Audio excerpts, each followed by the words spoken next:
Everyone, it's me Jenny, and I have decided to finally start doing book reviews.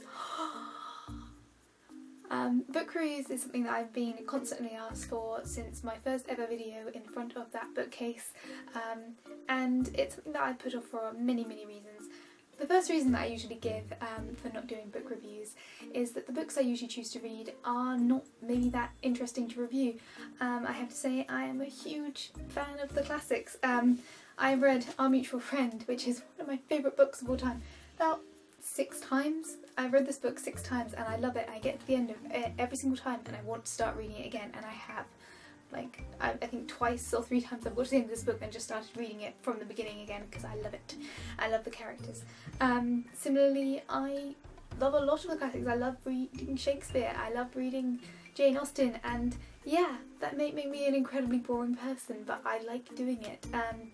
And that's part of the reason why I don't really want to review them, because I don't want to make you guys all feel like you're back in school. The other books I choose to read are usually ones that have been talked to death, or just they come up in conversation as they are, without really needing to have a specific review because they're already under constant discussion. I can put my ideas out there, but I wouldn't be able to cover them in one video as is. So a lot of my books that I read just generally aren't that interesting, or I wouldn't be able to review effectively. And the main reason, and one that I haven't really gone into, is that a concept that was brought up to me in uni is that books aren't a physical thing. They are an internal psychological process. And a lot of you are probably already familiar with this, some of you aren't. I didn't really understand it until I got to uni and it was explained to me that, you know, books are paper and letters and they're arranged in a nice order, but for me they're a psychological experience. They're not, for example, the film, which is a director's vision. It's a directorial vision.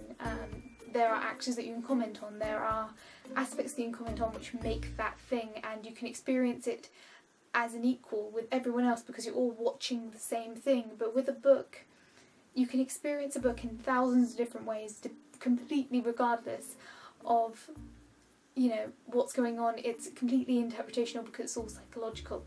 And so I have great respect for people who actually have the ability to review books, but unless I'm actually going into critical analysis of wording, which would be incredibly dull for all of you, I don't think I'd be able to do an effective book review for a traditional book, a traditional novel. And it's just one of those things that I do like, word and analysis, but I don't think that would be very interesting, and I don't want to actually take you guys to school. So what am I actually going to be reviewing in these videos, if not novels? I am going to be reviewing children's books. Partially, one of the aspects that I just mentioned is the fact that with children's books, because they're so visual, it is slightly more of a shared experience and less of a psychological one. I can show you the pictures and we can share in that experience, rather than with a novel where, you know, I can show you the words and I can critically analyse the words, but to be frank, that doesn't mean that you're going to interpret the same story in the same way. Effective books don't necessarily have good grammar. Unless they're actually impossible to understand, simple books can be just as lovely and just as heartwarming and emotional and resonant as very complicated books. But with children's books, they're a good combination of both. And I have all my children's books currently in my bedroom. They've been underneath this luggage for the last couple of months, and I've challenged myself to reread every single one of my children's books. And sometimes it takes me 2 minutes and sometimes it takes me 2 hours, but it feels very satisfying to charge through a book in a very short period of time. And I really enjoy doing it. It's actually been a really interesting experience, getting to read some books which I had forgotten, or that I remember differently, that have more resonance than I thought reading it as an adult versus reading it as a child, and books that I swear that I read as a child but clearly I didn't, and it's been a really interesting experience, and I want to share it with you guys. So I'm going to be talking about my children's books for the next couple of weeks. It's going to be on every other week. One week it will be an anime review and a British culture, and the next week it will be children's books. I have a lot of books, so this is going to go on for quite a while, and I'm really looking forward to it. I even did a fancy intro video.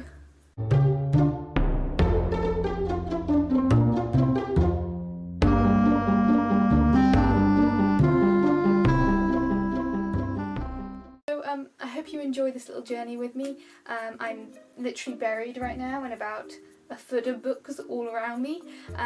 So yeah, I look forward to talking to you about children's books. Feel free to comment down below what are your favourite children's books. Do you remember books that you had as a child that you love? And we'll see whether or not I cover them during the course of this little series. I will see you guys all tomorrow for the second part of this first double video. Bye guys.